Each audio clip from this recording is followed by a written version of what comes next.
혹시 당신도 밤이 되면 마음이 무거워지고 잠이 오지 않아 고민하고 계시나요?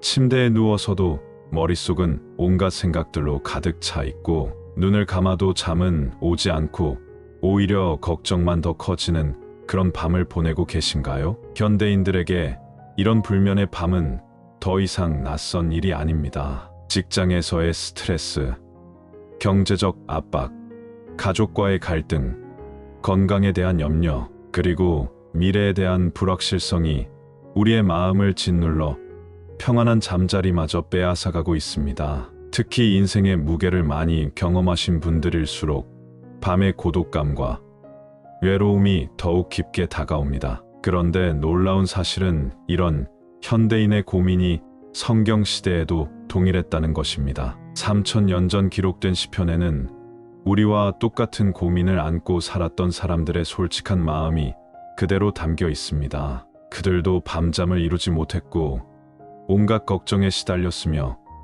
때로는 절망에 빠져 하나님께 부르짖었습니다. 하지만 그들이 우리와 다른 점이 하나 있었습니다. 그들은 그 어둠 속에서도 하나님을 향한 확실한 소망을 품고 있었다는 것입니다. 오늘 밤 저는 여러분과 함께 성경에서 가장 아름답고 위로가 되는 시편들을 통해 참된 평안의 길을 찾아보려고 합니다. 불안과 걱정으로 잠 못 이루는 밤을 하나님께서 주시는 평안과 안식의 시간으로 바꾸어주는 놀라운 말씀들이 있습니다. 스트레스와 걱정 속에서 평안을 찾는 첫걸음부터 시작하여 상처받고 지친 마음에 임하는 하나님의 깊은 위로를 경험하고 마지막에는 모든 염려를 내려놓고 완전한 안식에 이르는 영혼의 쉼까지 세 단계에 걸쳐 하나님의 평안이 무엇인지 함께 묵상해 보겠습니다. 당신이 지금 이 순간 이 말씀을 듣고 계신다는 것 자체가 하나님의 특별한 초청입니다.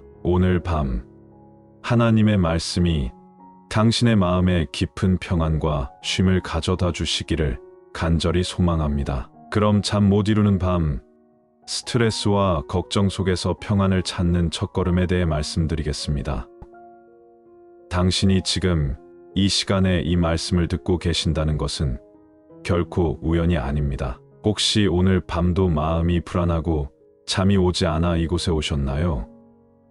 걱정과 근심이 파도처럼 밀려와 마음의 평안을 찾을 수 없어 고민하고 계시나요? 하나님께서는 이런 당신의 마음을 누구보다 잘 아시고 계십니다. 시편 기자 다윗 역시 수많은 밤을 잠 못 이루며 하나님께 부르짖었고 그 절절한 기도가 오늘 우리에게 위로와 평안의 말씀이 되었습니다. 시편 6장 2절에서 다윗은 여호와여 나를 긍휼히 여기소서 내가 연약함이니이다. 여호와여 나를 고치소서 내 뼈가 떨리나이다라고 고백했습니다. 이는 단순한 육체적 질병을 말하는 것이 아니라 극심한 정신적 고통과 불안감을 표현한 것입니다. 하나님께서는 우리의 연약함을 아시고 우리가 감당하기 어려운 시험을 허락하지 않으십니다. 고린도전서 10장 13절이 이를 명확히 증거합니다. 불안과 걱정은 우리 인간의 본성 속에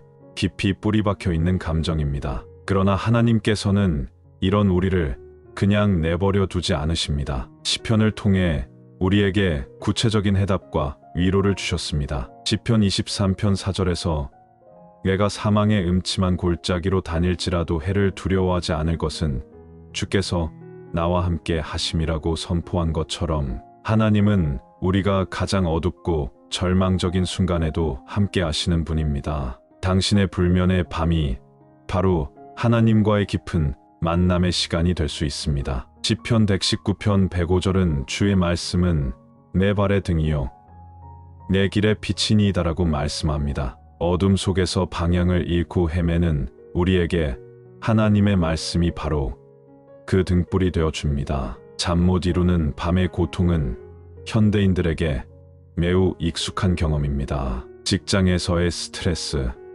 경제적 압박, 인간관계의 갈등, 미래에 대한 불확실성이 우리의 마음을 짓눌러 잠자리에서도 평안을 빼앗아 갑니다. 세계보건기구의 통계에 따르면 전 세계의 성인의 30%가 불면증을 경험하고 있다고 합니다. 하지만 성경은 이런 현실적 고민에 대해 단순히 위로의 말만 던져주지 않습니다. 구체적이고 실질적인 해결책을 제시합니다. 시편 4편 8절에서 내가 평안히 눕고 자기도 하리니 나를 안전히 거하게 하시는 이는 오직 여호와시니이다라고 고백한 다윗의 신앙이 바로 그 증거입니다. 다윗이 이 고백을 할 때의 상황을 생각해 보십시오. 그는 자신의 아들 압살롬의 반역으로 왕궁에서 쫓겨나 도망자 신세가 되었습니다. 언제 적들이 습격할지 모르는 위험천만한 상황에서도 평안히 잠들 수 있었던 이유는 오직 하나님에 대한 절대적 신뢰 때문이었습니다. 이것이 바로 시편이 우리에게 전해주는 핵심 메시지입니다. 환경이 바뀌어서 평안해지는 것이 아니라 하나님에 대한 신뢰가 우리의 마음을 평안하게 만드는 것입니다. 시편 3편 5절은 내가 누워 자고 깨었으니 여호와께서 나를 붙드심이로다라고 선언합니다. 이 말씀이 주는 깊은 의미를 생각해 보십시오. 잠든다는 것은 의식을 완전히 놓는 행위입니다. 우리가 깨어있을 때는 어느 정도 자신을 통제할 수 있다고 생각하지만 잠들 때만큼은 모든 것을 하나님께 맡길 수밖에 없습니다. 다윗은 바로 이 순간에 하나님의 보호하심을 경험했다고 고백합니다. 현대 의학도 수면의 중요성을 강조합니다. 수면 중에 우리의 뇌는 하루 동안 쌓인 독소를 제거하고 기억을 정리하며 면역 체계를 강화합니다. 하나님께서 우리 몸에 설계해 놓으신 이 놀라운 회복 시스템이 제대로 작동하려면 마음의 평안이 전제되어야 합니다. 시편 127편 2절에서 그의 사랑하시는 자에게는 잠자는 중에라도 주시는도다라고 말씀하신 것처럼 하나님은 우리가 잠든 사이에도 복을 주시고 우리를 지키십니다. 그런데 많은 사람들이 밤이 되면 온갖 부정적인 생각들에 사로잡힙니다. 낮에는 바쁜 일상에 묻혀있던 걱정들이 고요한 밤이 되면 더욱 크게 느껴집니다. 내일 해야 할 일들, 해결되지 않은 문제들, 미래에 대한 불안감이 마치 어둠 속의 괴물처럼 우리를 괴롭힙니다. 이때 우리가 기억해야 할 말씀이 바로 시편 16편 7절입니다. 나를 훈계하시는 여호와를 송축할지라 밤마다 내 양심이 나를 교훈하도다. 하나님께서는 우리의 밤 시간조차 헛되이 보내지 않으시고 우리를 교훈하시며 인도하십니다. 불안한 마음으로 뒤척이는 그 시간도 하나님과의 깊은 교제의 시간이 될 수 있습니다. 시편 63편 6절에서 다윗은 내가 나의 침상에서 주를 기억하며 새벽녘에 주를 묵상할 때에 하리이다라고 고백했습니다. 다윗에게 침상은 단순히 잠자는 곳이 아니라 하나님을 묵상하는 거룩한 공간이었습니다. 우리도 잠들기 전 침상에서 하나님을 기억하고 그분의 선하심을 묵상한다면 그 시간이 우리 영혼의 깊은 평안을 가져다 줄 것입니다. 현대 심리학에서도 잠들기 전의 생각이 수면의 질에 미치는 영향을 인정합니다. 부정적인 생각은 스트레스 호르몬인 코르티솔의 분비를 증가시켜 잠들기 어렵게 만듭니다. 반면 감사와 평안의 마음은 세로토닌과 같은 행복 호르몬의 분비를 촉진하여 자연스러운 잠을 유도합니다. 성경의 지혜가 과학적으로도 입증되고 있는 것입니다. 시편 139편 23절과 24절에서 하나님, 나를 살피사 내 마음을 아시며 나를 시험하사 내 뜻을 아옵소서.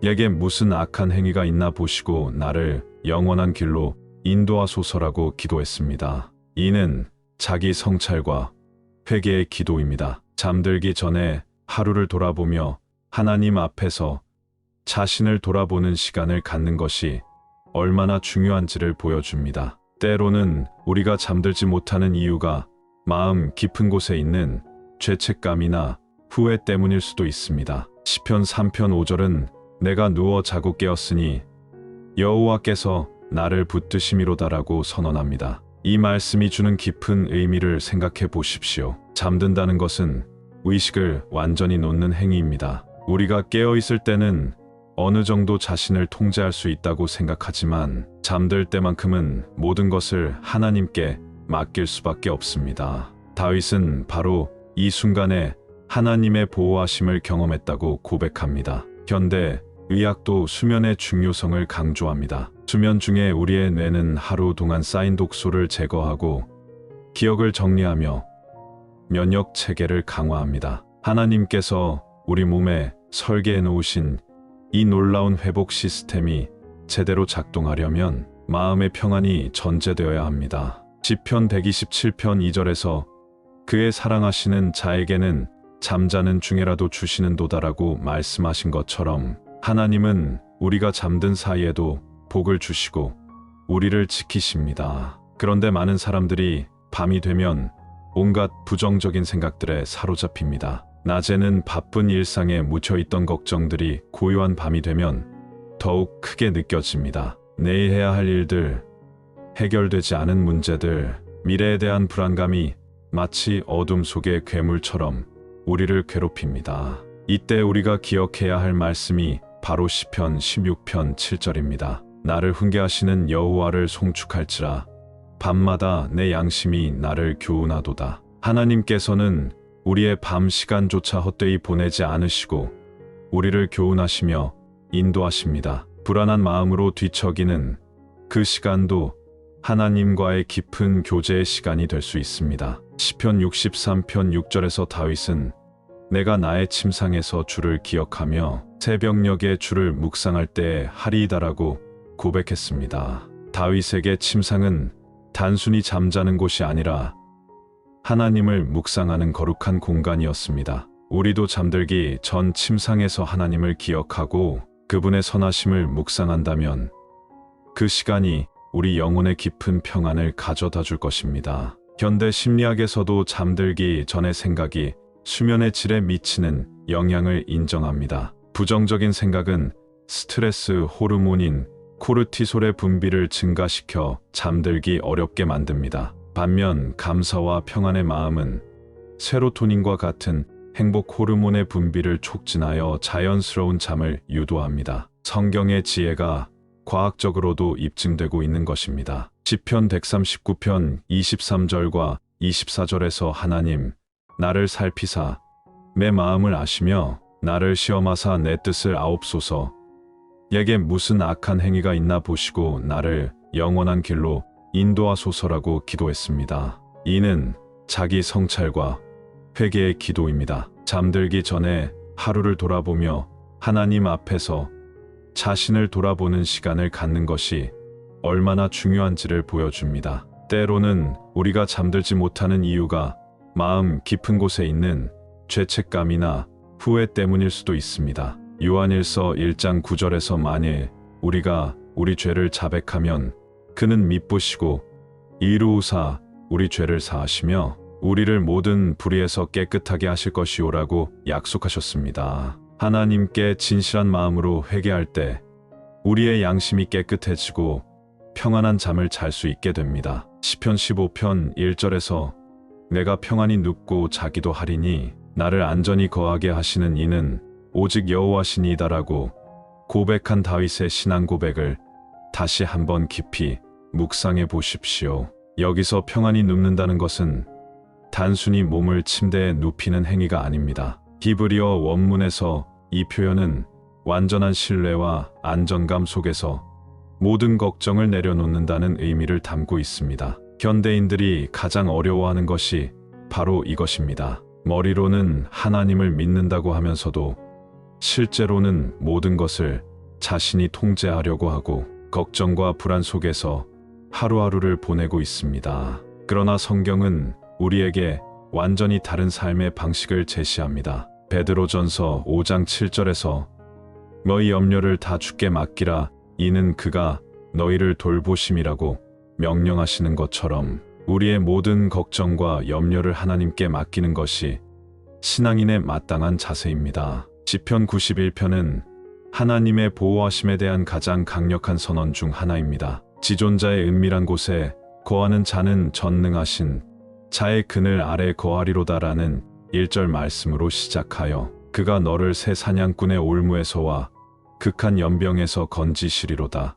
그가 너를 그 깃으로 덮으시리니 내가 그 날개 아래 피하리로다라는 3절과 4절의 약속으로 이어집니다. 이 시편은 하나님의 보호하심이 얼마나 구체적이고 전면적인지를 보여줍니다. 새 사냥꾼의 올무는 예상치 못한 위험과 유혹을 의미하고 극한 연병은 피할 수 없는 재앙을 뜻합니다. 그런데 하나님께서는 이 모든 것으로부터 우리를 지키신다고 약속하셨습니다. 특히 그 날개 아래 피한다는 표현은 어미 새가 새끼를 보호하는 모습을 연상시킵니다. 하나님의 사랑이 얼마나 세밀하고 따뜻한지를 보여주는 아름다운 비유입니다. 현대 사회에서 우리를 괴롭히는 걱정들을 구체적으로 살펴보면 경제적 불안, 건강에 대한 염려, 자녀들의 미래, 직장에서의 스트레스, 인간관계의 갈등 등이 있습니다. 이런 문제들 앞에서 우리는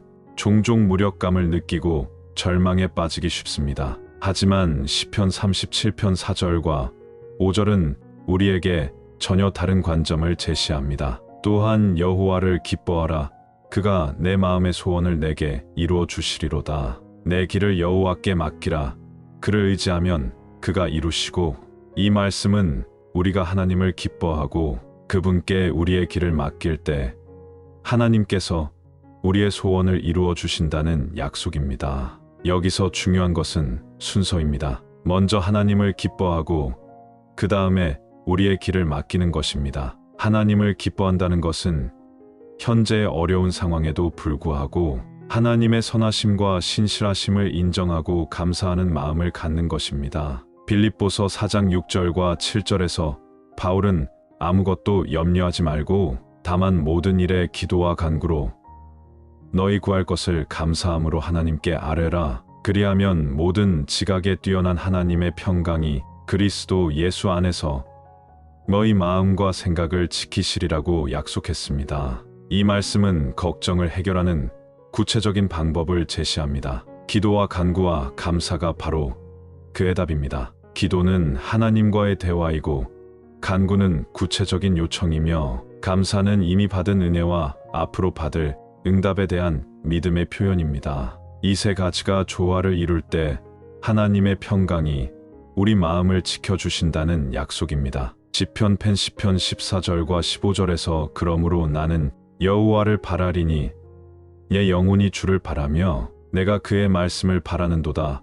파수꾼이 아침을 기다림보다 내 영혼이 주를 더 바라나니 참으로 파수꾼이 아침을 기다림보다 더하도다라고 고백했습니다. 이는 절망적인 상황에서도 하나님을 향한 간절한 기다림을 표현한 말씀입니다. 파수꾼이 아침을 기다리는 심정은 어떤 것일까요? 밤새 적의 침입을 경계하며 서 있던 파수꾼에게 아침은 안전과 휴식을 의미합니다. 시편 기자는 자신이 하나님을 기다리는 마음이 그보다 더 간절하다고 표현했습니다. 이런 간절함이 바로 우리가 가져야 할 신앙의 자세입니다. 현대인들은 즉석 문화에 익숙해져 있어서 기다림을 매우 어려워합니다. 모든 것이 빠르게 해결되기를 원하고 하나님께서도 우리가 원하는 때에 즉시 응답해 주시기를 기대합니다. 하지만 하나님의 시간은 우리의 시간과 다릅니다. 전도서 3장 1절에서 천하의 범사가 기한이 있고 모든 목적이 이룰 때가 있나니라고 말씀하신 것처럼 하나님께는 모든 일에 가장 적절한 때가 있습니다. 우리의 급함이 아니라 하나님의 완전한 계획 안에서 모든 것이 이루어집니다. 시편 27편 14절은 여호와를 바라라 강하고 담대하며 여호와를 바라라고 우리에게 명령합니다. 여기서 바라라는 히브리어 동사는 현재 진행형으로 계속해서 기다리라는 의미입니다. 한 번 기다리고 포기하는 것이 아니라 끝까지 인내하며 기다리라는 것입니다. 강하고 담대하라는 말씀도 단순히 용기를 내라는 것이 아니라 하나님의 약속에 근거한 확신을 가지라는 의미입니다. 이사야 40장 31절에서 오직 여호와를 앙망하는 자는 새 힘을 얻으리니 독수리의 날개치며 올라감 같을 것이요 다른 박질하여도 고나지 아니하며 걸어가도 피곤하지 아니하리로다라고 약속하셨습니다. 여호와를 앙망한다는 것은 단순히 기다리는 것 이상입니다. 그분의 능력과 신실하심을 온전히 신뢰하며 그분께 우리의 모든 희망을 거는 것입니다. 독수리는 높은 하늘을 나는 새로 넓은 시야와 강한 날개를 가지고 있습니다. 하나님을 앙망하는 자들도 이처럼 높은 관점에서 상황을 바라보고 어떤 어려움도 뛰어넘을 수 있는 영적 능력을 받게 됩니다. 시편 46편 1절과 2절에서 하나님은 우리의 피난처시요 힘이시니 환난 중에 만날 수 있는 도움이시라. 그러므로 땅이 변하든지 산이 흔들려 바다 가운데 빠지든지 우리는 두려워하지 아니하리로다라고 선언했습니다. 이는 최악의 상황에서도 하나님께 대한 절대적 신뢰를 표현한 말씀입니다. 땅이 변하고 산이 흔들리는 것은 이 세상에서 가장 안정적이라고 여겨지는 것들조차 무너질 수 있음을 의미합니다. 경제 시스템이 무너지고 건강이 악화되고 인간관계가 파괴되는 상황에서도 우리에게는 변하지 않는 피난처가 있다는 확신입니다. 시편 50편 15절에서 환난 날에 나를 부르라. 내가 너를 건지리니 내가 나를 영화롭게 하리로다라고 하나님께서 직접 약속하셨습니다. 이 말씀은 하나님께서 우리의 기도를 들으시고 응답하신다는 확실한 보장입니다. 환난 날이라는 표현은 우리가 더 이상 자신의 힘으로는 해결할 수 없는 절망적인 상황을 의미합니다. 바로 그때가 하나님을 부를 때입니다. 하나님께서는 우리가 그분을 부르기만 하면 반드시 건져주시겠다고 약속하셨습니다. 그리고 그 결과로 우리가 하나님을 영화롭게 하게 된다고 하셨습니다. 이는 하나님의 구원을 경험한 자가 자연스럽게 하나님을 찬양하고 증거하게 된다는 의미입니다. 시편 121편 전체는 하나님의 보호하심에 대한 완벽한 확신을 보여줍니다. 내가 산을 향하여 눈을 들리라. 나의 도움이 어디서 올까?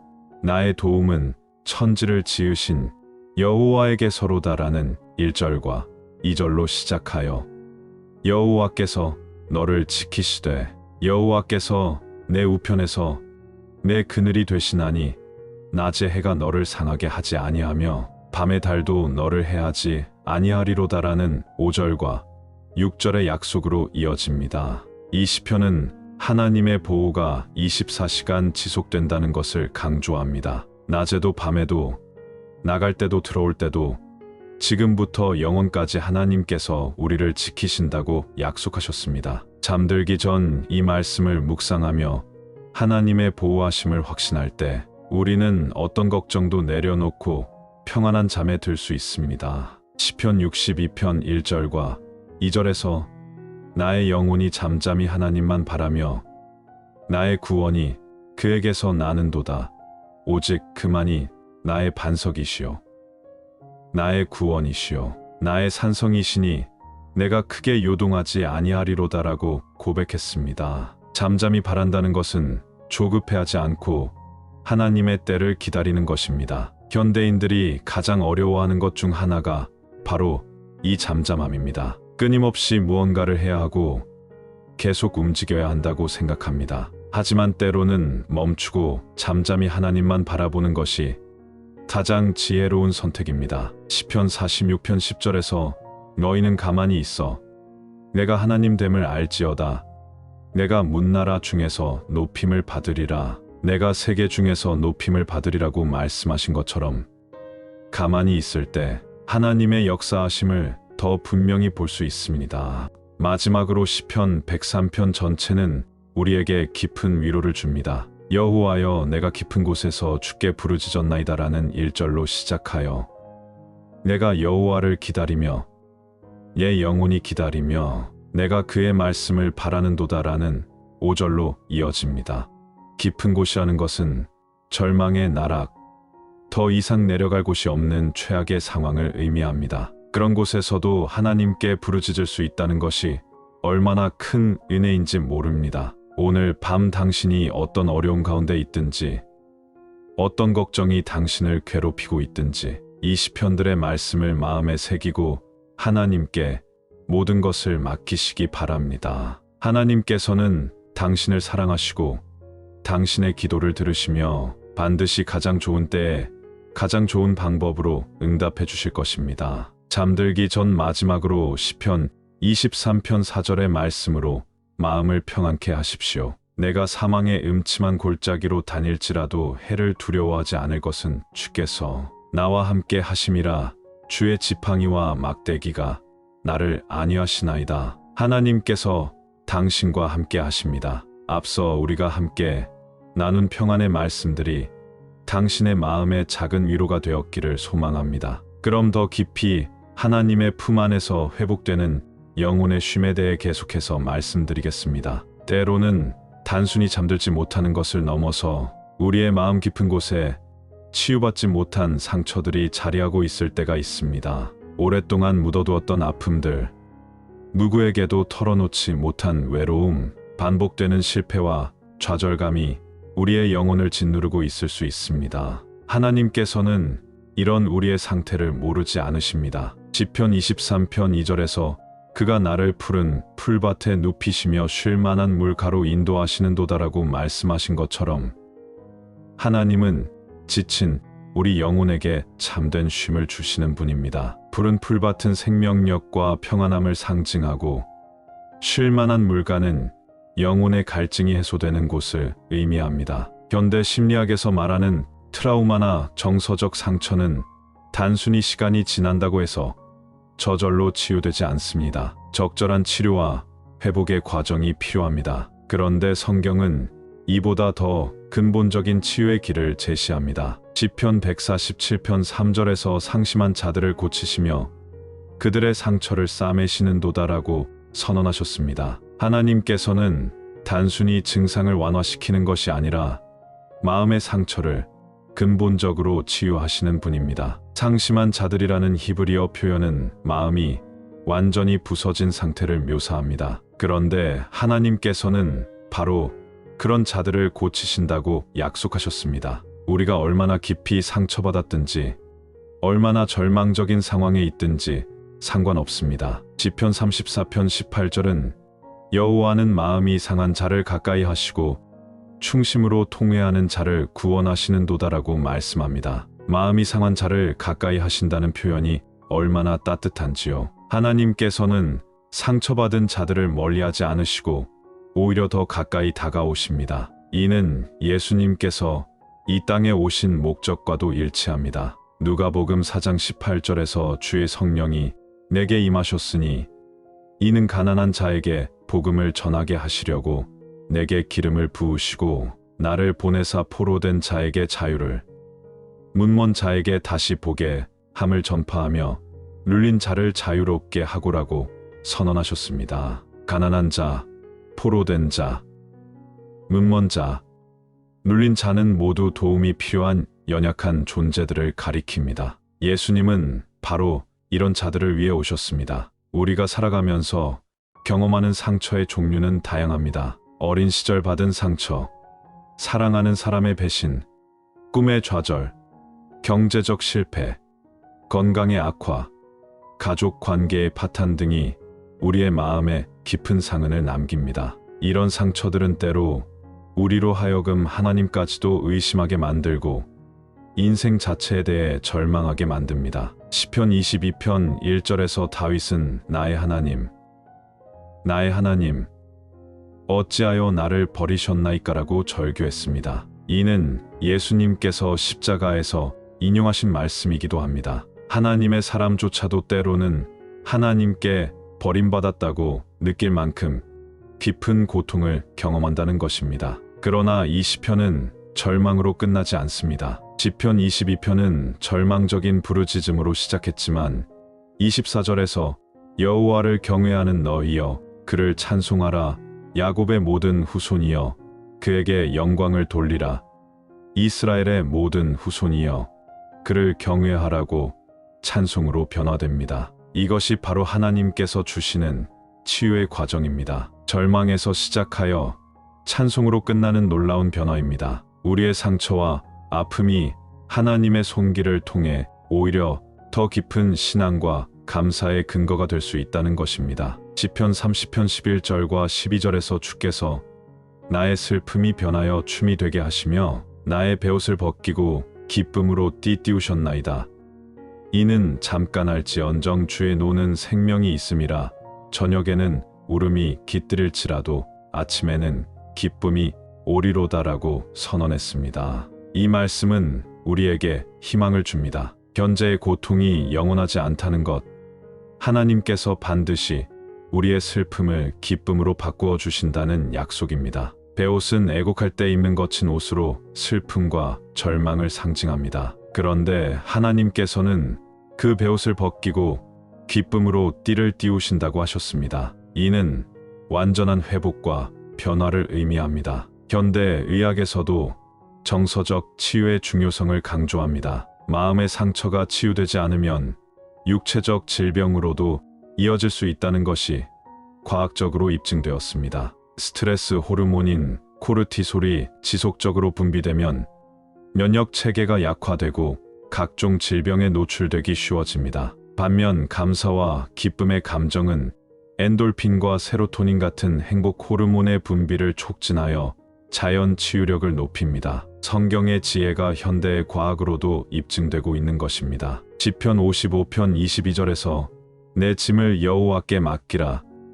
그가 너를 붙드시리니 이인의 요동함을 영원히 허락하지 아니하시리로다라고 약속하셨습니다. 여기서 짐이라는 것은 단순히 물리적인 짐이 아니라 우리가 마음에 품고 있는 모든 걱정과 근심, 상처와 아픔을 의미합니다. 우리는 때로 이런 짐들을 혼자 감당하려고 합니다. 다른 사람에게 피해를 주기 싫어서 또는 자존심 때문에 도움을 요청하지 못합니다. 그러나 하나님께서는 우리의 모든 짐을 맡으라고 명령하십니다. 그리고 그가 너를 붙드시리니라고 약속하셨습니다. 붙든다는 것은 넘어지지 않도록 지탱해 주신다는 의미입니다. 시편 61편 2절에서 내 마음이 약해질 때 땅 끝에서부터 주께 부르짖으리니 나보다 높은 바위에 나를 인도하소서라고 기도했습니다. 마음이 약해진다는 것은 더 이상 견딜 힘이 없는 상태를 말합니다. 그럴 때 시편 기자는 땅 끝에서부터,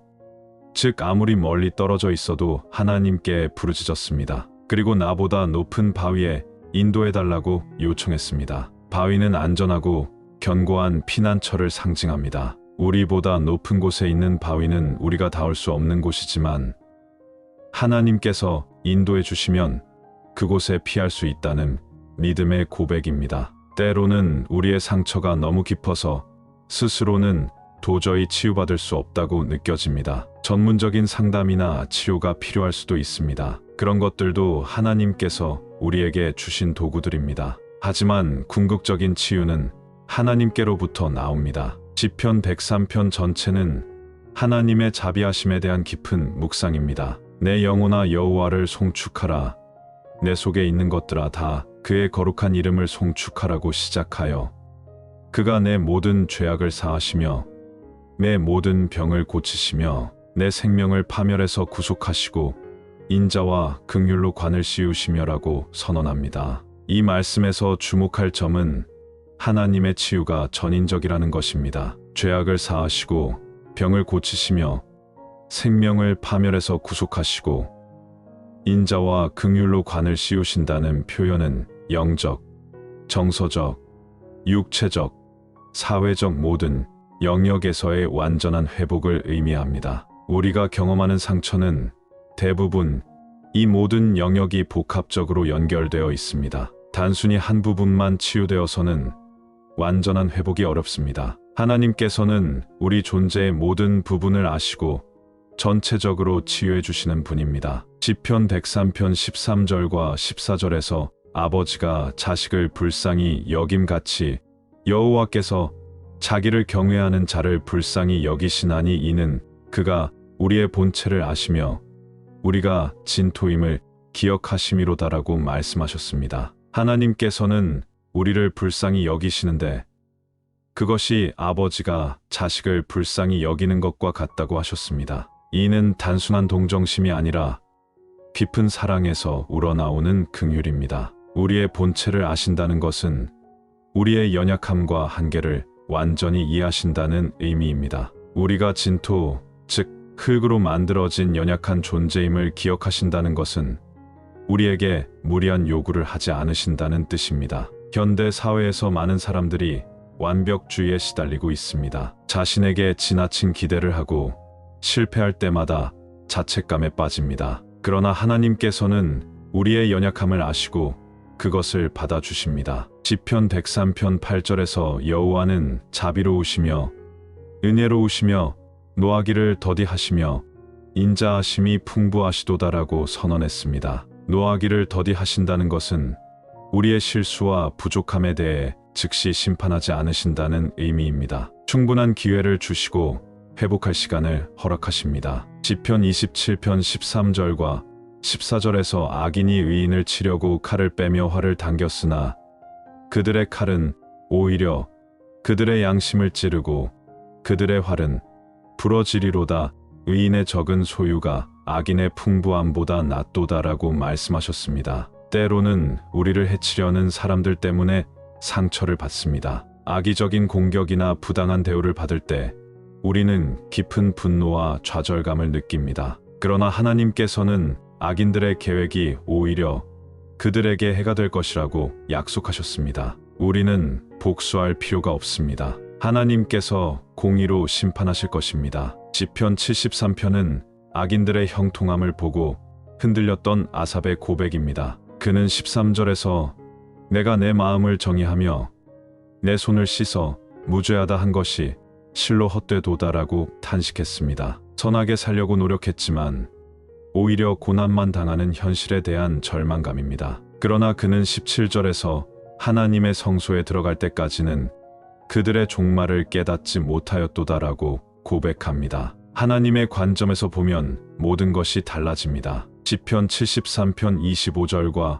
26절에서 하늘에서는 주 외에 누가 내게 있으리요 땅에서도 주 밖에는 내가 사모할 이 없나이다. 내 육체와 마음은 쇠약하나 하나님은 내 마음의 반석이시요 영원한 분기시시니이다라고 고백했습니다. 이 고백은 모든 것을 잃어도 하나님만 있으면 충분하다는 절대적 신뢰의 표현입니다. 육체와 마음이 쇠약해진다는 것은 나이가 들어감에 따라 또는 질병이나 스트레스로 인해 우리의 체력과 정신력이 약해지는 것을 의미합니다. 그러나 그런 상황에서도 하나님은 우리 마음의 반석이 되어 주신다는 확신입니다. 반석은 흔들리지 않는 견고한 기초를 상징합니다. 우리의 모든 것이 흔들려도 하나님만은 변치 않으신다는 믿음입니다. 시편 23편 3절에서 내 영혼을 소생시키시고 자기 이름을 위하여 의의 길로 인도하시는도다라고 말씀하셨습니다. 소생시킨다는 히브리어 단어는 죽은 상태에서 다시 살아나게 한다는 의미입니다. 우리의 영혼이 상처와 절망으로 인해 죽은 것 같은 상태에 있을 때 하나님께서는 그 영혼을 다시 살려주십니다. 이는 단순한 위로나 격려의 차원을 넘어서는 근본적인 생명력의 회복입니다. 자기 이름을 위하여라는 표현은 하나님의 영광과 명예를 위해서라는 뜻입니다. 우리를 회복시키시는 것이 하나님 자신의 영광과 직결되어 있다는 것입니다. 시편 40편 1절에서 3절까지는 절망에서 구원받은 경험을 생생하게 묘사합니다. 내가 여호와를 기다리고 기다렸더니 귀를 기울이사 나의 부르짖음을 들으셨도다. 나를 기가 막힐 웅덩이와 수렁에서 끌어올리시고 내 발을 반석 위에 두사 내 걸음을 견고하게 하셨도다. 새 노래 곧 우리 하나님께 올릴 찬송을 내 입에 두셨으니 많은 사람이 보고 두려워하여 여호와를 의지하리로다. 기가 막힐 웅덩이와 수렁은 절망적인 상황을 상징합니다. 스스로는 빠져나올 수 없는 막막한 상태입니다. 그런데 하나님께서 끌어올려 주셨다고 했습니다. 이는 우리의 노력이 아니라 하나님의 일방적인 은혜로 구원받는다는 것을 보여줍니다. 발을 반석 위에 두어 걸음을 견고하게 하셨다는 것은 안정된 새로운 삶의 기초를 마련해 주셨다는 의미입니다. 그리고 그 결과로 새 노래, 즉 찬송이 나오게 되었다고 했습니다. 고통받던 자가 찬송하는 자로 변화된 것입니다. 시편 30편 5절에서 그의 노여우심은 잠깐이요 그의 은총은 평생이로다. 저녁에는 울음이 깃들일지라도 아침에는 기쁨이 오리로다라고 선언했습니다. 이 말씀은 시간에 대한 하나님의 관점을 보여줍니다. 우리에게는 고통의 시간이 영원처럼 느껴지지만 하나님의 관점에서는 잠깐일 뿐입니다. 반면 하나님의 은총은 평생 지속됩니다. 저녁에 울음이 있어도 아침에는 반드시 기쁨이 온다는 약속입니다. 이는 단순히 시간이 해결해준다는 의미가 아니라 하나님께서 적절한 때에 기쁨으로 바꾸어 주신다는 약속입니다. 시편 114편 3절과 4절에서 사망의 줄이 나를 두르고 스올의 고통이 내게 이르렀으니 내가 환난과 슬픔을 만났도다. 그때 내가 여호와의 이름을 불렀나니 여호와여 주께서 내 영혼을 건져 주소서 하였도다라고 기도했습니다. 사망의 줄과 스올의 고통은 죽음과 같은 절망적 상황을 묘사합니다. 그런 극한 상황에서도 여호와의 이름을 부르며 구원을 요청했다는 것입니다. 시편 114편 5절에서 7절까지는 하나님의 응답을 기록합니다. 여호와는 은혜로우시며 의로우시며 우리 하나님은 긍휼이 많으시도다. 여호와께서 어리석은 자를 보호하시나니 내가 낮아졌을 때 나를 구원하셨도다. 내 영혼아 내 평안함으로 돌아가라. 여호와께서 너를 후대하셨음이로다. 어리석은 자를 보호하신다는 것은 지혜롭지 못하고 연약한 우리를 그래도 돌보신다는 의미입니다. 우리가 실수를 하고 잘못된 선택을 해도 하나님께서는 우리를 포기하지 않으십니다. 내가 낮아졌을 때에 구원하셨다는 고백은 자존감이 바닥까지 떨어진 상황에서의 구원 경험을 말합니다. 그리고 내 영혼아 내 평안함으로 돌아가라는 선언은 완전한 회복과 평안의 회복을 의미합니다. 시편 117편 1절과 2절은 모든 민족을 향한 찬송 요청입니다. 모든 민족들아 여호와를 찬송하며 모든 백성들아 그를 칭송할지어다. 우리에게 향하신 여호와의 인자하심이 크시며 여호와의 진실하심이 영원함이로다. 할렐루야. 이는 가장 짧은 시편이지만 가장 광범위한 찬송 요청입니다. 하나님의 인자하심과 진실하심이 모든 민족과 백성에게 미친다는 선언입니다. 우리가 경험하는 하나님의 위로와 치유가 우리만을 위한 것이 아니라 온 인류를 위한 것임을 보여줍니다. 시편 142편은 깊은 곳에서의 부르짖음으로 시작합니다. 여호와여 내가 깊은 곳에서 주께 부르짖었나이다. 주여 내 소리를 들으시며 나의 간구하는 소리에 귀를 기울이소서. 깊은 곳이라는 표현은 절망의 나락을 의미합니다. 더 이상 내려갈 곳이 없는 최악의 상황에서도 하나님께 부르짖을 수 있다는 것이 얼마나 큰 은혜인지 모릅니다. 이 시편은 5절에서 내가 여호와를 기다리며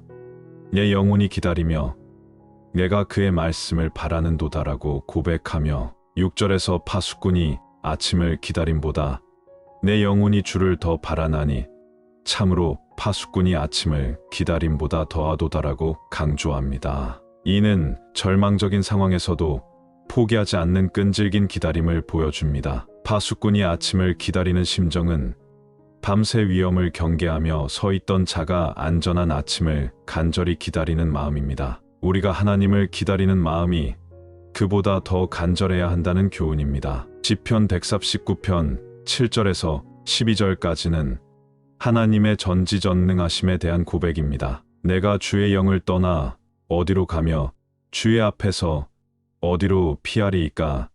내가 하늘에 올라갈지라도 거기 계시며 스올에 내 자리를 펼지라도 거기 계시니이다. 내가 새벽 날개를 치며 바다 끝에 가서 거할지라도 거기서도 주의 손이 나를 인도하시며 주의 오른손이 나를 붙드시리이다.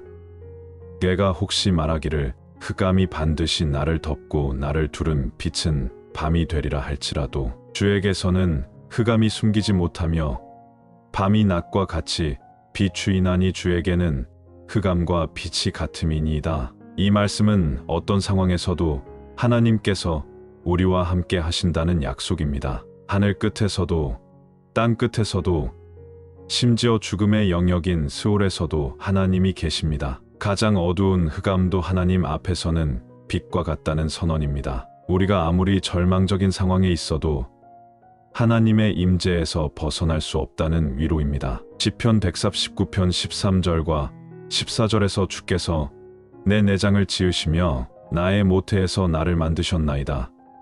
내가 주께 감사하옵는 것은 나를 지으심이 신묘막측하심이라 주께서 하시는 일이 기이함을 예 영혼이 잘 아나이다라고 고백했습니다. 이는 우리 존재 자체가 하나님의 특별한 창조물이라는 선언입니다. 신묘막측하다는 표현은 경이롭고 놀라우며 이해할 수 없을 정도로 정교하다는 의미입니다. 현대 의학이 발달할수록 인간의 몸과 정신이 얼마나 복잡하고 정교한 구조인지 더욱 명확해지고 있습니다. 하나님께서는 우리를 그렇게 특별하게 만드셨습니다. 상처받은 우리도 여전히 하나님의 걸작품이라는 것입니다. 시편 139편 16절에서 내 형질이 이루어지기 전에 주의 눈이 보셨으며 나를 위하여 정한 날이 하나도 되기 전에 주의 책에 다 기록이 되었나이다라고 말씀하셨습니다. 이는 하나님께서 우리가 태어나기 전부터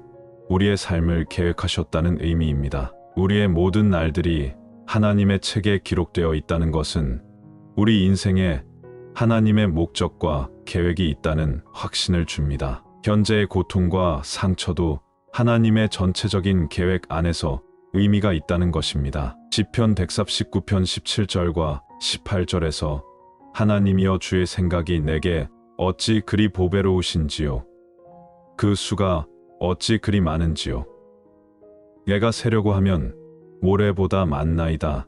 내가 깰 때에도 여전히 주와 함께 있나이다라고 고백했습니다. 하나님의 생각이 보배롭다는 것은 하나님께서 우리를 향해 품으시는 마음이 얼마나 귀중한지를 표현합니다. 그 수가 모래보다 많다는 것은 하나님께서 우리를 향해 품으시는 사랑의 생각이 셀 수 없을 정도로 많다는 의미입니다. 내가 깰 때에도 여전히 주와 함께 있다는 고백은 잠들어 있을 때뿐만 아니라 깨어 있을 때도 언제나 하나님과 함께 있다는 확신입니다. 시편 140편 12절에서 여호와께서 고난당하는 자를 위하여 그들의 송사를 변호하시며 궁핍한 자를 위하여 정의를 행하시는 줄 내가 아나이다라고 선언했습니다. 고난당하는 자의 송사를 변호하신다는 것은 하나님께서 억울하게 당하는 자들의 편에 서서 그들을 대변해 주신다는 의미입니다. 궁핍한 자를 위해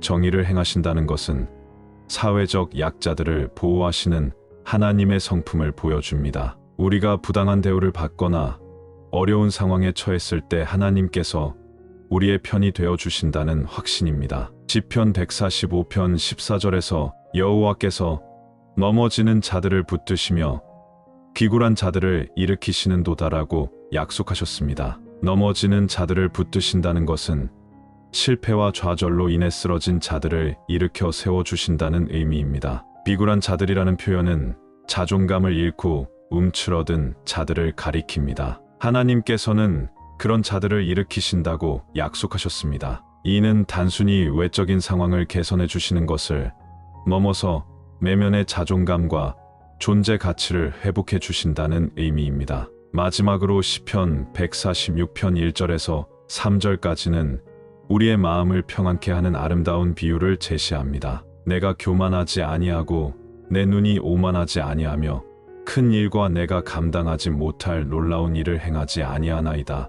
실로 내가 내 심령으로 하여금 고요하고 평온하게 하기를 젖된 아이가 그의 어머니 품에 있음 같게 하였나니 내 심령이 젖된 아이와 같도다. 젖된 아이가 어머니 품에 있는 모습은 완전한 안정과 평안을 상징합니다. 더 이상 무엇인가를 요구하지 않고 단지 어머니와 함께 있는 것만으로 만족하는 상태입니다. 우리의 마음도 저처럼 하나님 안에서 고요하고 평온할 수 있다는 약속입니다. 지금까지 우리는 함께 불안과 걱정 속에서 평안을 찾는 길과 상처받은 마음에 임하는 하나님의 위로에 대해 나누었습니다. 이제 우리의 여행의 마지막 단계에서는 완전한 평안과 안식에 대해 묵상해 보려고 합니다. 진정한 평안이란 단순히 문제가 해결되었을 때 오는 것이 아닙니다. 오히려 문제가 있는 그 가운데서도 하나님을 신뢰하며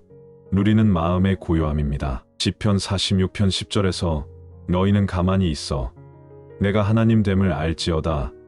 내가 문나라 중에서 높임을 받으리라. 내가 세계 중에서 높임을 받으리라고 말씀하셨습니다. 가만히 있다는 히브리어 표현은 손을 놓고 멈추라는 의미입니다. 우리가 모든 것을 통제하려는 노력을 멈추고 하나님께서 하나님이심을 인정하라는 명령입니다. 현대인들이 가장 어려워하는 것 중 하나가 바로 이 가만히 있는 것입니다. 끊임없이 무언가를 해야 하고 문제를 해결해야 한다는 강박감에 사로잡혀 있습니다. 그러나 때로는 우리의 모든 노력을 멈추고 하나님께서 일하시도록 기다리는 것이 가장 지혜로운 선택입니다. 시편 46편 1절과 2절에서 하나님은 우리의 피난처시요 힘이시니 환난 중에 만날 수 있는 도움이시라. 그러므로 땅이 변하든지 산이 흔들려 바다 가운데 빠지든지 우리는 두려워하지 아니하리로다라고 선언했습니다. 이 말씀은 가장 극한 상황에서도 누릴 수 있는 평안에 대해 말합니다. 땅이 변하고 산이 흔들리는 것은 우리가 가장 안정적이라고 여기는 것들조차 무너질 수 있음을 의미합니다. 경제 시스템의 붕괴, 건강의 악화, 인간관계의 파탄, 일에 대한 불확실성 등 우리 삶의 기초가 흔들리는 상황에서도 하나님만은 변하지 않으시고 우리의 확실한 피난처가 되어 주신다는 확신입니다. 시편 37편 4절과 5절은 우리에게 평안의 비밀을 알려줍니다. 또한 여호와를 기뻐하라. 그가 내 마음의 소원을 내게 이루어 주시리로다. 내 길을 여호와께 맡기라.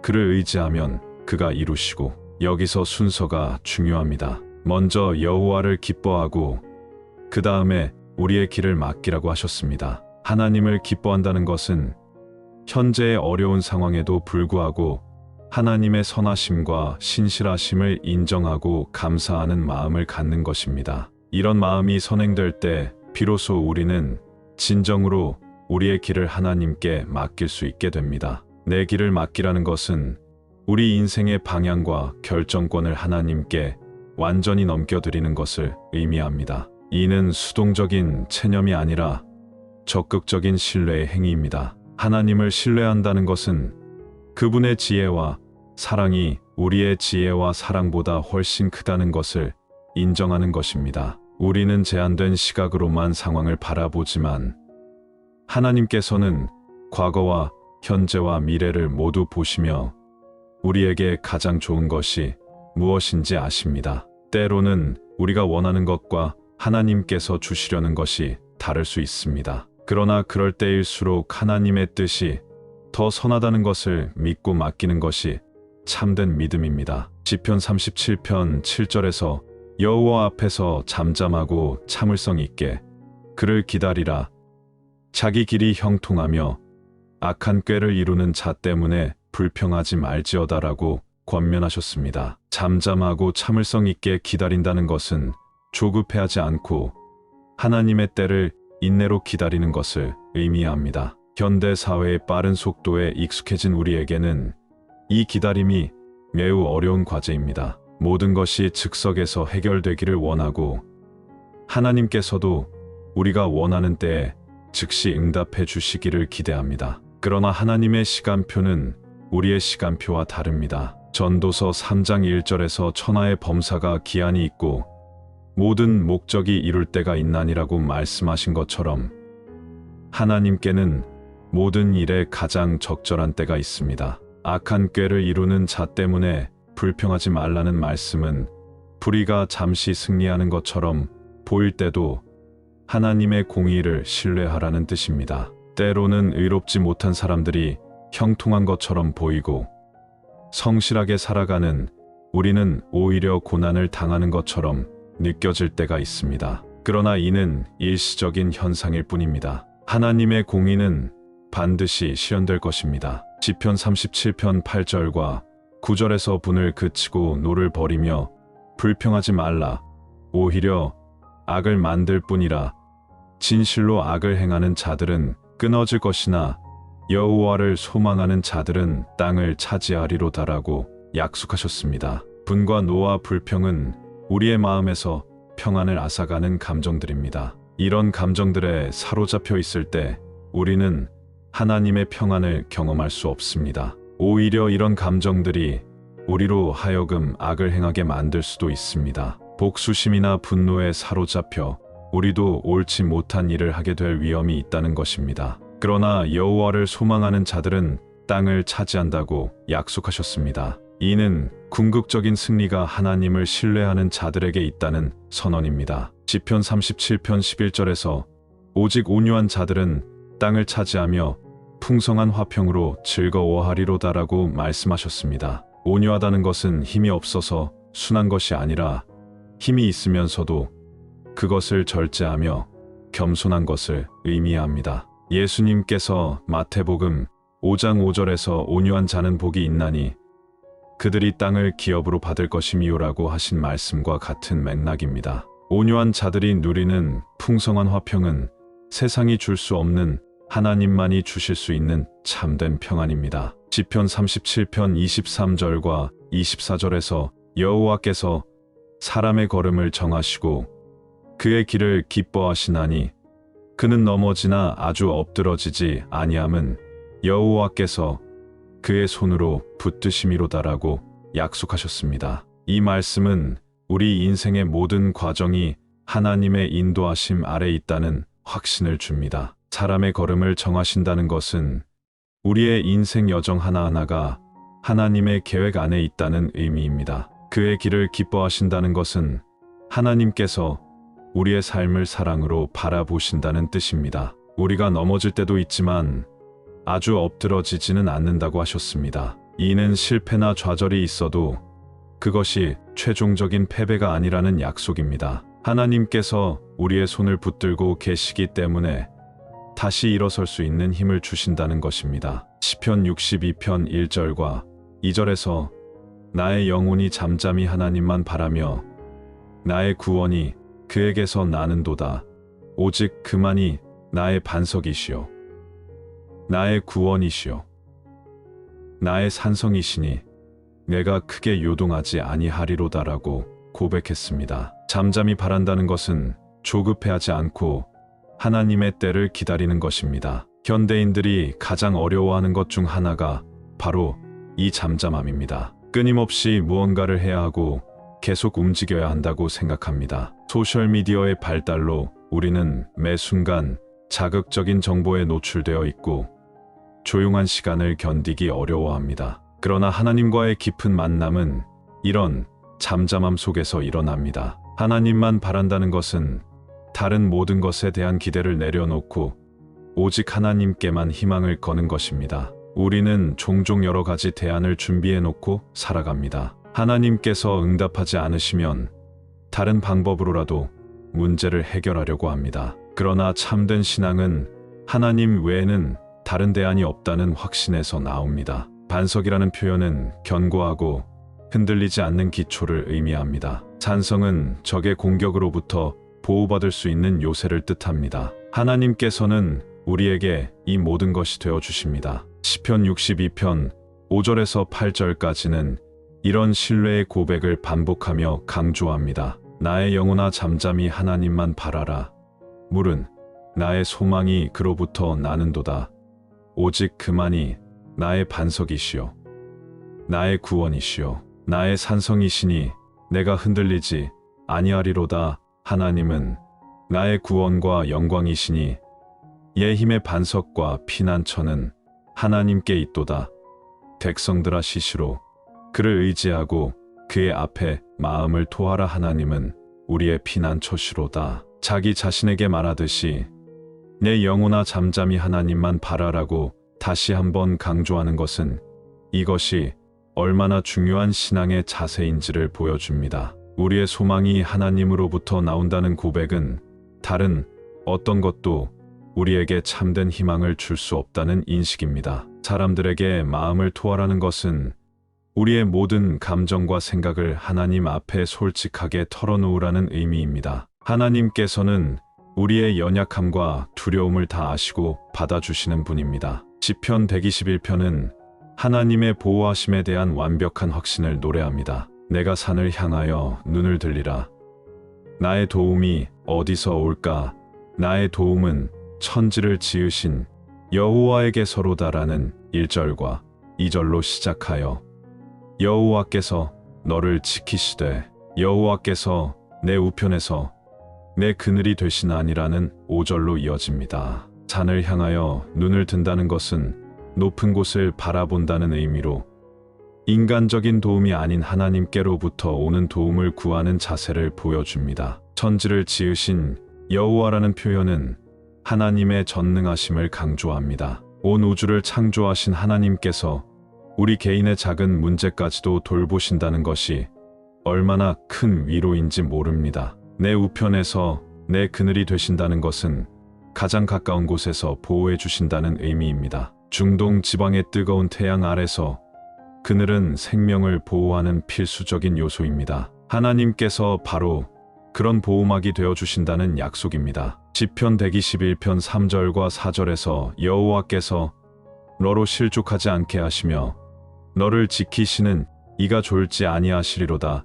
이스라엘을 지키시는 이는 졸지도 아니하시고 주무시지도 아니하시는도다라고 약속하셨습니다. 실족하지 않게 하신다는 것은 우리가 넘어지거나 길을 잃지 않도록 보호해 주신다는 의미입니다. 인생의 여정에는 수많은 함정과 위험이 도사리고 있습니다. 유혹과 시험, 잘못된 선택의 갈래길에서 우리는 쉽게 실족할 수 있습니다. 그러나 하나님께서는 우리의 발걸음을 지켜주신다고 약속하셨습니다. 너를 지키시는 이가 졸지 아니하신다는 표현은 하나님의 보호가 24시간 지속된다는 의미입니다. 인간은 피곤하면 졸게 되고 주의력이 떨어집니다. 그러나 하나님께서는 결코 졸지도 주무시지도 않으시며 항상 깨어서 우리를 지켜보고 계십니다. 이는 우리가 잠들어 있는 동안에도 하나님의 보호가 계속된다는 확신을 줍니다. 특히 밤에 불안해하는 사람들에게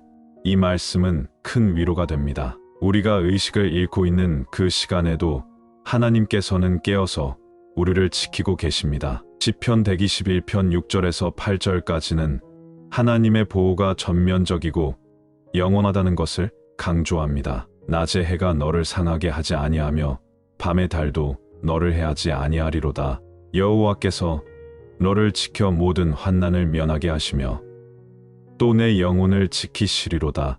여호와께서 너의 출입을 지금부터 영원까지 지키시리로다. 낮의 해와 밤의 달이라는 표현은 24시간 모든 시간을 포괄합니다. 고대 근동 지방에서는 태양과 달이 질병을 일으킨다고 믿었는데 하나님께서는 그런 모든 해로운 영향으로부터 우리를 보호해 주신다는 약속입니다. 모든 환난을 면하게 하신다는 것은 우리에게 환난이 전혀 없을 것이라는 의미가 아니라 환난 가운데서도 우리가 해를 당하지 않도록 보호해 주신다는 뜻입니다. 내 영혼을 지키신다는 것은 우리의 내면, 즉 정신적 영적 상태까지 돌보신다는 의미입니다. 너의 출입을 지금부터 영원까지 지키신다는 약속은 우리의 모든 일상과 인생 전체가 하나님의 보호 아래 있다는 확신을 줍니다. 시편 23편 전체는 하나님과의 친밀한 관계에서 오는 평안을 아름답게 표현합니다. 여호와는 나의 목자시니 내게 부족함이 없으리로다라는 1절로 시작하여 그가 나를 푸른 풀밭에 눕히시며 쉴 만한 물가로 인도하시는도다. 내 영혼을 소생시키시고 자기 이름을 위하여 위의 길로 인도하시는도다라는 2절과 3절로 이어집니다. 목자와 양의 관계는 성경에서 하나님과 우리의 관계를 표현하는 가장 친밀하고 따뜻한 비유 중 하나입니다. 목자는 양들을 위해 자신의 생명까지 바치는 존재입니다. 좋은 목자는 양들의 필요를 미리 알아채고 공급해 줍니다. 하나님께서 바로 그런 목자가 되어 주신다는 고백입니다. 내게 부족함이 없다는 것은 물질적 풍요를 의미하는 것이 아니라 하나님께서 공급하시는 것으로 충분하다는 만족감을 의미합니다. 푸른 풀밭은 안전하고 평화로운 휴식의 장소를 상징하고 쉴 만한 물가는 영혼의 갈증을 해소하는 곳을 의미합니다. 하나님께서는 우리에게 이런 안식을 주시는 분입니다. 시편 23편 4절에서 내가 사망의 음침한 골짜기로 다닐지라도 해를 두려워하지 않을 것은 주께서 나와 함께 하심이라. 주의 지팡이와 막대기가 나를 안위하시나이다라고 고백했습니다. 사망의 음침한 골짜기는 우리 인생에서 가장 어둡고 절망적인 순간들을 상징합니다. 사랑하는 사람의 죽음, 심각한 질병 진단, 경제적 파탄, 관계의 파괴 등 우리가 감당하기 어려운 시련들입니다. 그런 상황에서도 해를 두려워하지 않는다고 선언할 수 있는 이유는 주께서 나와 함께 하시기 때문입니다. 함께 하신다는 것은 단순히 곁에 계신다는 것을 넘어서 적극적으로 개입하시고 도우신다는 의미입니다. 주의 지팡이와 막대기는 목자가 양을 보호하고 인도하는 도구입니다. 지팡이는 양들을 올바른 길로 인도하는 데 사용되고, 막대기는 맹수로부터 양들을 보호하는 데 사용됩니다. 이 두 도구가 우리를 안위한다는 것은 하나님께서 우리를 인도하시고 보호하신다는 확신을 주는 동시에 마음의 위로와 평안을 주신다는 의미입니다. 시편 23편 5절과 6절에서 주께서 내 원수의 목전에서 내게 상을 차려주시고 기름을 내 머리에 부으셨으니 내 잔이 넘치나이다. 내 평생의 선하심과 인자하심이 반드시 나를 따르리니 내가 여호와의 집에 영원히 살리로다라고 결론지었습니다. 원수의 목전에서 상을 차려주신다는 것은 우리를 해치려는 자들이 보는 앞에서 오히려 우리를 높이시고 축복하신다는 의미입니다. 이는 하나님의 역설적인 방법을 보여줍니다. 세상은 우리를 낮추려 하지만 하나님께서는 우리를 높이십니다. 기름을 머리에 붓는 것은 존귀함과 기쁨의 표시입니다. 잔이 넘친다는 것은 하나님의 축복이 우리의 기대를 훨씬 넘어선다는 의미입니다. 선하심과 인자하심이 나를 따른다는 고백은 하나님의 사랑이 우리 인생 전체를 덮고 있다는 확신입니다. 시편 103편 1절에서 3절까지는 하나님의 용서와 치유에 대한 감사를 표현합니다. 내 영혼아 여호와를 송축하라. 내 속에 있는 것들아 다 그의 거룩한 이름을 송축하라. 내 영혼아 여호와를 송축하며 그의 모든 은택을 잊지 말지어다.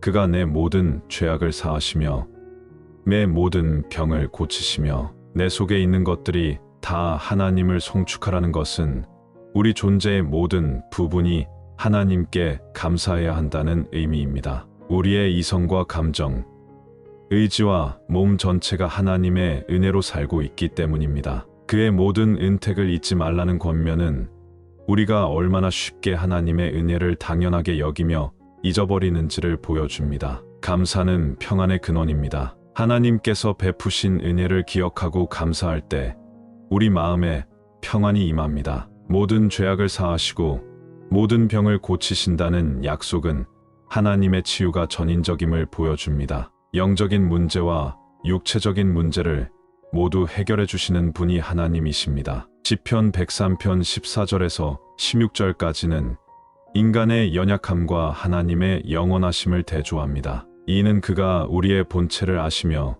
우리가 진토임을 기억하심이로다. 인생은 그 날이 풀과 같으며 들의 꽃과 같이 피리로다. 바람이 지나가면 그것이 없어지나니 그 있던 곳도 다시 알지 못하리로다. 우리의 본체를 아신다는 것은 하나님께서 우리의 연약함과 한계를 완전히 이해하신다는 의미입니다. 우리가 진토임을 기억하신다는 것은 우리에게 무리한 요구를 하지 않으신다는 뜻입니다. 인생을 풀과 들의 꽃에 비유한 것은 우리 삶의 더섭음을 표현합니다. 아침에 푸르렀던 풀이 저녁에는 시들어버리는 것처럼 우리의 인생도 짧고 연약합니다. 바람이 지나가면 그 흔적조차 찾을 수 없다는 표현은 인간 존재의 허무함을 보여줍니다. 그러나 이런 연약함과 허무함을 인정하는 것이 절망이 아니라 오히려 하나님의 영원하심과 신실하심을 더욱 부각시킵니다. 시편 103편 17절에서 여호와의 인자하심은 자기를 경외하는 자에게 영원부터 영원까지 이르며 그의 의는 자손의 자손에게 미치리니라고 약속하셨습니다. 우리는 더섭지만 하나님의 사랑은 영원합니다. 우리의 생명은 짧지만 하나님의 약속은 대대로 이어집니다. 이것이 바로 우리가 평안할 수 있는 궁극적인 이유입니다. 시편 131편은 겸손과 평안에 대한 아름다운 고백입니다. 여호와여, 내 마음이 교만하지 아니하고 내 눈이 오만하지 아니하오며 내가 감당하지 못할 큰 일과 놀라운 일을 하려 하지 아니하나이다. 실로 내가 내 심령으로 하여금 고요하고 평온하게 하기를 젖된 아이가 그의 어머니 품에 있음 같게 하였나니 내 심령이 젖된 아이와 같도다. 교만하지 않고 오만하지 않다는 고백은 자신의 한계를 인정하는 겸손한 자세를 보여줍니다. 감당하지 못할 큰 일을 하려 하지 않는다는 것은 자신의 분수를 아는 지혜입니다. 현대인들은 종종 자신의 능력을 과대평가하며 무리한 일들을 시도합니다. 그러나 참된 평안은 자신의 한계를 인정하고 하나님께 의존하는 데서 나옵니다. 젖된 아이가 어머니 품에 있는 모습은 완전한 안정과 만족을 상징합니다. 젖을 먹는 아이는 배가 고프면 울고 보채지만 젖을 땐 아이는 더 이상 무엇을 요구하지 않고 단지 어머니와 함께 있는 것만으로 만족합니다. 우리의 심령이 그와 같아야 한다는 것입니다. 하나님께 무엇인가를 계속 요구하고 조르는 것이 아니라 하나님과 함께 있는 것 자체로 만족하는 상태입니다. 시편 4편 8절에서 내가 평안히 눕고 자기도 하리니 나를 안전히 거하게 하시는 이는 오직 여호와시니이다라고 마지막 고백을 드렸습니다. 이 말씀으로 우리의 긴 여정을 마무리하는 것이 적절합니다. 평안히 눕고 잔다는 것은 모든 걱정과 염려를 내려놓고 완전히 하나님께 맡기는 상태를 의미합니다. 안전히 거하게 하시는 이가 오직 여호와라는 고백은 다른 어떤 것도 우리에게 참된 안전을 줄 수 없다는 인식입니다. 돈이나 권력, 인간관계나 자신의 능력도 궁극적인 안전을 보장해 주지 못합니다. 오직 하나님만이 우리를 완전히 안전하게 지켜주실 수 있습니다. 오늘 밤 이 말씀들을 마음에 새기시고 모든 걱정과 염려를 하나님께 맡기시기 바랍니다. 당신을 사랑하시는 하나님께서 당신의 잠든 시간까지도 지켜주시고 새로운 아침에 새로운 은혜와 평안으로 깨우실 것입니다. 하나님의 평안이 당신의 마음과 생각을 지키시고 깊은 안식 가운데 거하시기를 축복합니다. 여호와께서 당신을 지키시되 당신의 우편에서 그늘이 되시며 당신의 출입을 지금부터 영원까지 지키실 것입니다. 지금까지 우리는 함께 하나님께서 주시는 평안의 시편들을 통해 놀라운 여정을 걸어왔습니다. 처음에는 불안과 걱정으로 잠 못 이루는 밤에서 시작하여 스트레스와 염려 속에서도 평안을 찾을 수 있는 하나님의 말씀을 발견했습니다. 시편 4편 8절의 고백처럼 내가 평안히 눕고 자기도 하리니 나를 안전히 거하게 하시는 이는 오직 여호와시니이다라는 확신이 환경을 초월한 참된 평안의 비밀임을 깨달았습니다. 그 다음에는 상처받고 지친 마음에 임하는 하나님의 깊은 위로를 경험했습니다. 시편 147편 3절에서 상심한 자들을 고치시며 그들의 상처를 싸매시는 도다라고 약속하신 것처럼 하나님께서는 우리의 모든 아픔을 아시고 전인적인 치유를 베푸시는 분임을 확인했습니다. 마지막으로는 모든 걱정과 염려를 완전히 하나님께 맡기고 누리는 궁극적인 안식에 대해 묵상했습니다. 시편 46편 10절에 너희는 가만히 있어 내가 하나님 됨을 알지어다라는 말씀처럼 우리의 모든 통제 욕구를 내려놓고 하나님의 주권을 인정할 때 비로소 참된 평안이 임한다는 것을 배웠습니다. 이 모든 말씀들이 우리에게 전해주는 핵심 메시지는 명확합니다. 평안은 환경이 바뀌어서 오는 것이 아니라 하나님에 대한 절대적 신뢰에서 나온다는 것입니다. 시편 121편에서 약속하신 것처럼 여호와께서 너를 지키시되 너의 출입을 지금부터 영원까지 지키신다는 확신이 우리 마음을 평안하게 만드는 것입니다. 여러분도 이 말씀들을 통해 오늘 밤부터 새로운 경험을 하시기 바랍니다. 잠들기 전 침상에서 시편 23편의 여호와는 나의 목자시니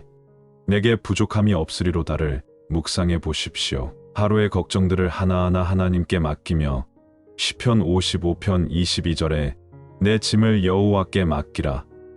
그가 너를 붙드시리니라는 약속을 붙잡아 보십시오. 상처받은 마음이 있다면 시편 34편 18절에 여호와는 마음이 상한 자를 가까이 하시고 충심으로 통회하는 자를 구원하시는도다라는 말씀으로 위로받으시기 바랍니다. 그리고 시편 131편의 젖된 아이가 어머니 품에 있는 것처럼 하나님 안에서 완전한 만족과 평안을 누리는 영적 성숙을 경험하시기를 소망합니다. 이제 당신이 어떤 어려움 가운데 있든지 어떤 걱정이 마음을 무겁게 하고 있든지 이 시편들의 말씀을 마음에 새기고 하나님께 모든 것을 맡기시기 바랍니다. 하나님께서는 당신을 사랑하시고 당신의 기도를 들으시며 반드시 가장 좋은 때에 가장 좋은 방법으로 응답해 주실 것입니다. 오늘 밤 이 말씀들이 당신의 마음에 깊은 평안을 가져다 주고 새로운 아침에 새로운 은혜와 소망으로 깨어나게 하시기를 축복합니다. 여러분의 마음에 가장 절실한 기도, 제목이나 이 말씀을 통해 받은 은혜가 있으시다면 댓글로 나누어 주세요. 서로의 기도 제목을 위해 함께 기도하며 하나님의 사랑 안에서 위로받는 공동체가 되기를 소망합니다. 하나님의 평안이 여러분의 마음과 생각을 지키시기를 기도합니다. 평안히 주무시기 바랍니다.